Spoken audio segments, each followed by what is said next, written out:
I have Badger joining me in this episode to talk about a new thing that's coming out from the Discosolaris ecosystem. I'm pretty excited about this one. I'm a big collector and holder of everything Discosolaris, everything from the disc coins to the NFTs themselves. Been a fan since the very early days. Love Amber's music and everything around what the team have been putting together. But Badger, welcome to the podcast. Hey, thanks for having me. So what do you guys got planned? I saw some snippets of maybe a mint coming up really soon. Like what's going on?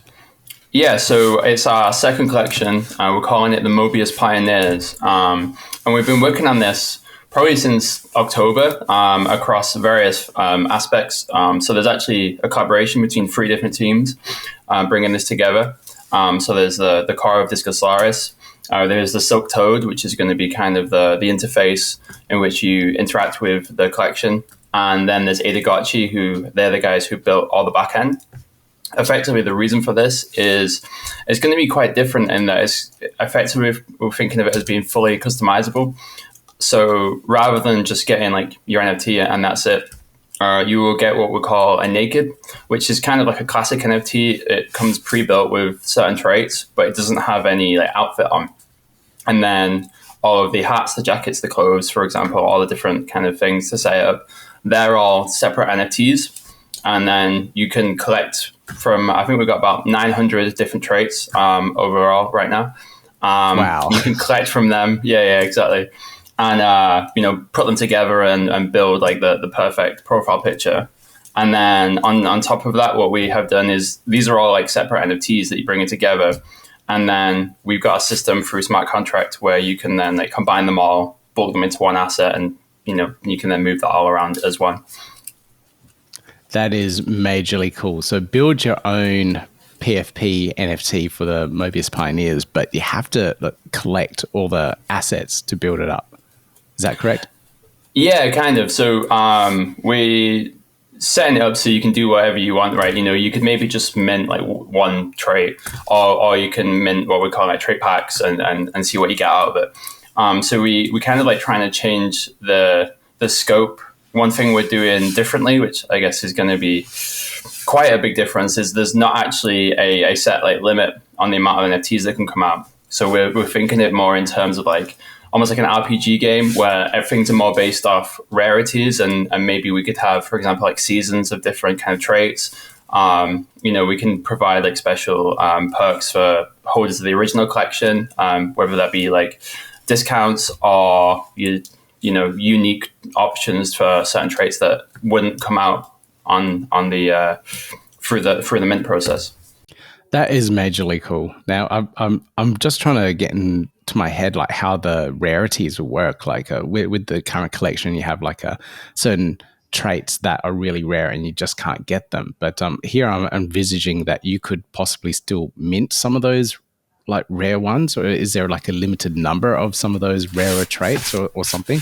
Like how do you get that rarity tier into your collection? So I'm unsure of the exact like say numbers on it, for example, but the way we're doing it, it means that you could have, for example, a trait that could be like 1 in a million rarity, right? And then that just it might come out like at the beginning, it might not come out till far down the line, and so even though it might not be unique, effectively it is in terms of the statistics of it, all right. And we could do pieces that are unique. So there will be, for example, like certain 1/1 pieces in the collection too. That once that's gone, that's gone. And these are like special kind of custom. They're not going to be the customizable ones as well, like the rest of the collection. But these are like the traditional like 1/1 piece that we've got. For example, like special characters within the universe that we're bringing forward.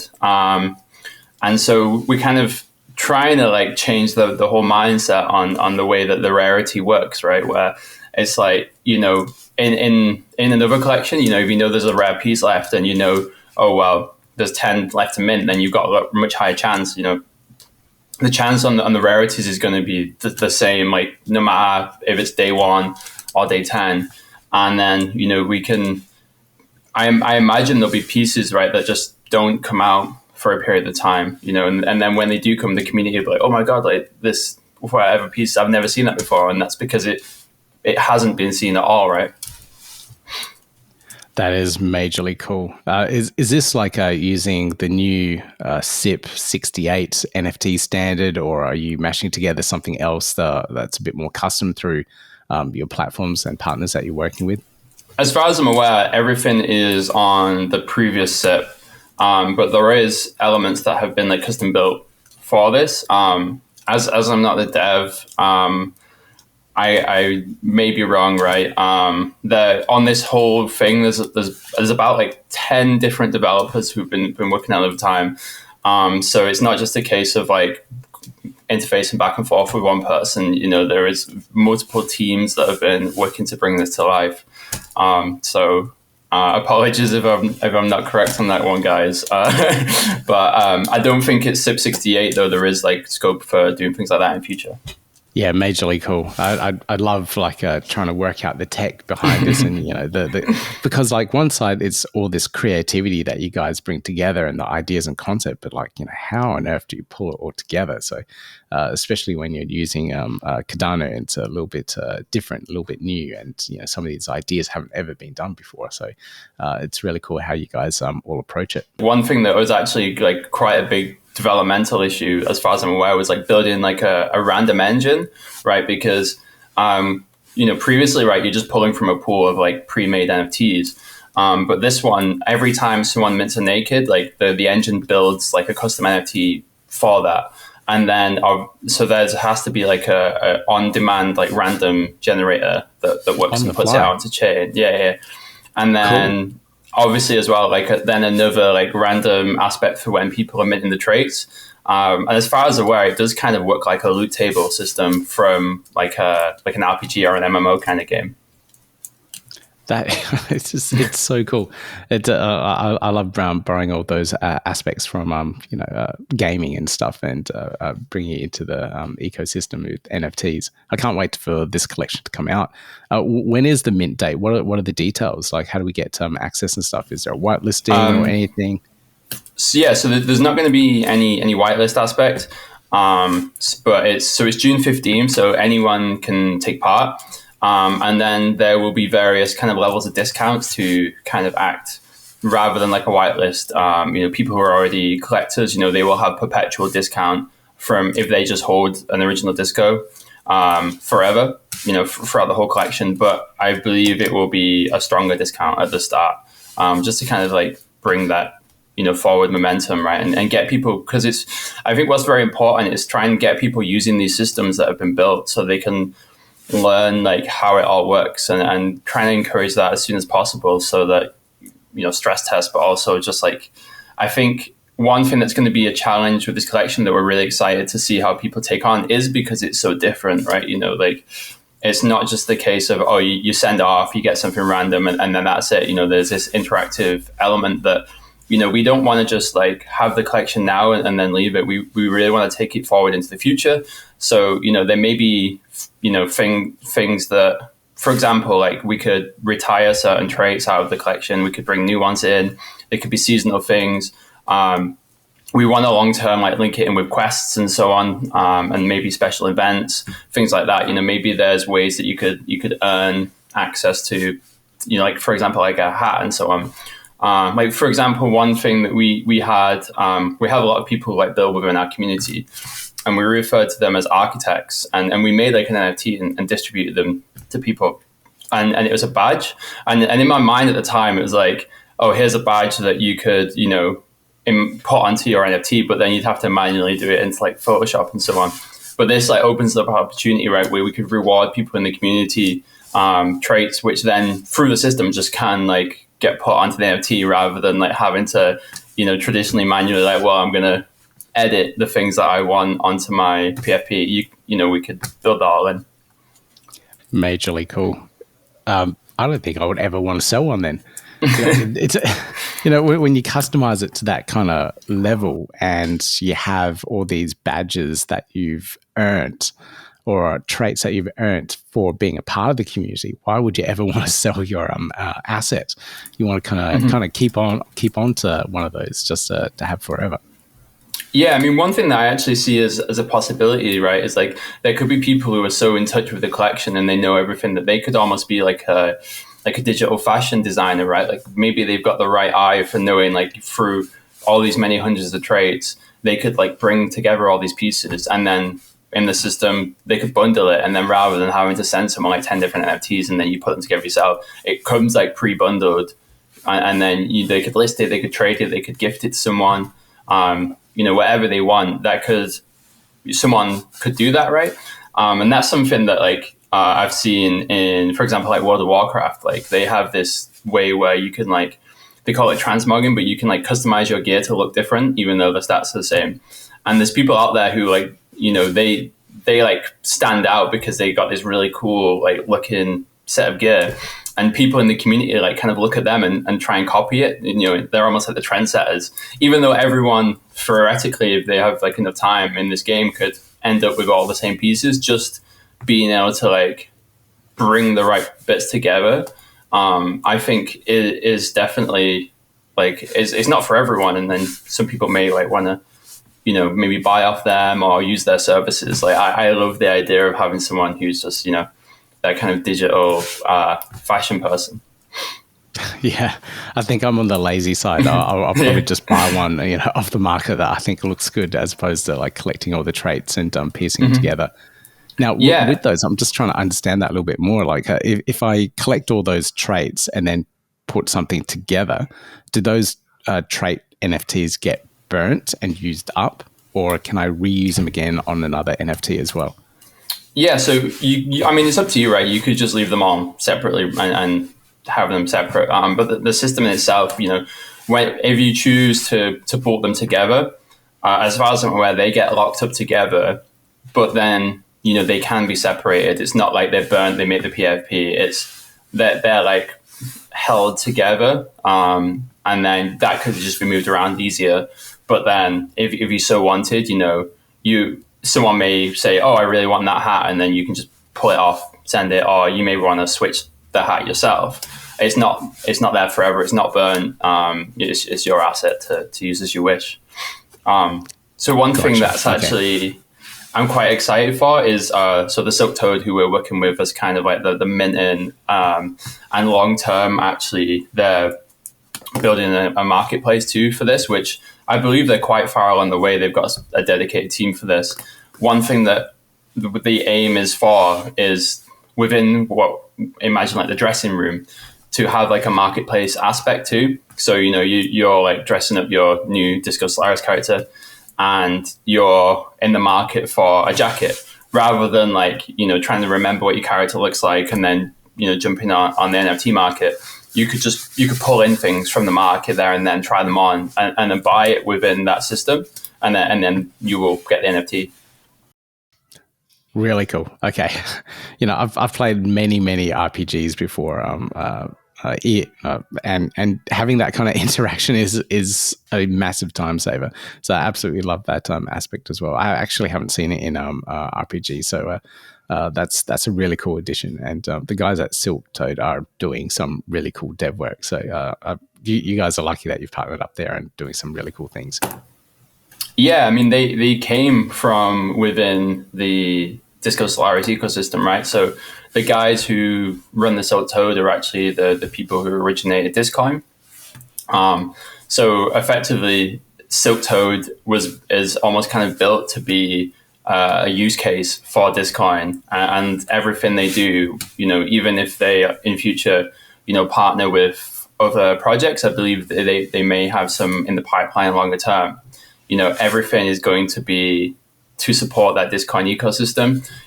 For example, like purchases in Discoin, they will, have extra discounts, which basically, provides more for something that, the community made. Because if people didn't know, Discoin, which is kind of like the community currency for Discosolaris, wasn't built by the core team. It was built by the community for the community. And, we do what we can to kind of support that ecosystem.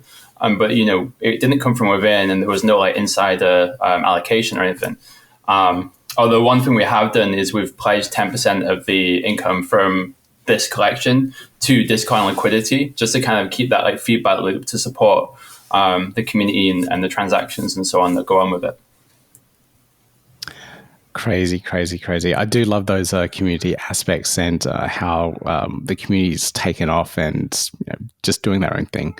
That's one of the biggest things I love about the Discosolaris ecosystem. Like the original creators, they made the collection, they started the community, but then the community just went crazy and did all these extra things on top of it. So that's what I love about Discosolaris, the story, backline, songs, music. Discoin, DeFi, and everything else around that's built around the ecosystem. It's brilliant. Yeah, I mean, there's so much, right? You could spend your whole life just trying to keep up with the Discosolaris ecosystem, and you'd still miss things. And that's like the beauty of it. It makes it, I imagine, at times difficult to kind of introduce someone to. But I think there is different elements that streamline it. For example, we have people within like the Discoin ecosystem who they spend a lot of time on governance and development and so on. So if you've got a friend who's like heavy into that, you could just introduce them to those, and they will on a level that someone appreciates. Or maybe they're a musician, and then we go, oh well, there's all these people who make music, DJs and producers and so on. Why don't you jump in the chat with them, and they will integrate you and so on. And I think that it really does. Because there's so many different facets to our community, it means that anyone can really like find that part that they love and are familiar with, and then long term they kind of grow into different parts. Like I've never previously in blockchain like really taken part in like governance and all this stuff, and then it was actually through the community in Discosolaris that I've come to appreciate all that. And I've ended up in like Cardano, my town halls talking about different things at times, and that all came from just like being stuck into an NFT project community, which let me learn to love the deeper aspects of blockchain, which is really cool. It's definitely a gateway, a bridge into the Cardano ecosystem. So if you love the artwork, love the ecosystem that Discosolaris is building, you will absolutely love Cardano and everything else it has to offer. Now, Badger, is there anything else that we need to know about the upcoming mint, about the project, anything else that the community needs to be aware of? Yeah, so one thing I didn't mention actually is that, so for every, you've got an original of the 5777 NFTs, you will be able to claim what we're calling like an OG token. So what this will be is effectively you'll get this token, and it will start off as a special black jacket, and then you can trade that in either for a naked, or you can kind of re-roll it for a different kind of jacket, and these will have tiered rarities, right? So for example, if you've got like 5 discos, right, you say, well, I want to get one of the nakeds, then I want to get the original jacket, and then maybe I'll spin the rest up for these different jackets, and maybe you'll hit one of the rarer ones. And these are unique to this kind of launch event, right? So they won't be available in any of the mints. However many of each part that comes out is, what that will remain in the end, except the nakeds. Reason being, we at first were looking to have like unique nakeds for the claim, but because of the way that the engine kind of spins up all the traits each time, it turns out that they would have been less unique than if they were just part of the full collection, because these are all built up of so many different traits. Just the naked itself, it's kind of like a normal NFT where it's all spun up at the start, that we speculate that it would be impossible for any two of them to come out the same, even if there is no like hard limits on certain things because of the potential possibilities. All right, very cool. I'll gather all the links from you, all the references and everything that people need to check out before the mint, etc. And the mint was 15th of June, correct? Yes. Yeah. All right. Okay. I'm assuming that's UTC and not Australian times. We're a little bit ahead of the world. But I'll put everything in the show notes for everyone so they can get into this mint and find out a little bit more about the community as well. Thank you, Pete. Awesome. Thank you, Badger. Yeah, gotta do it like that. You've been listening to the Learn Cardano podcast. Gotta get it hype. Crypto is what we like, but this is not investment or financial advice. Gotta do your research, cause it's risky. We know it is. This show is educational and it's informative. Crypto's the future, really, it ain't no debate.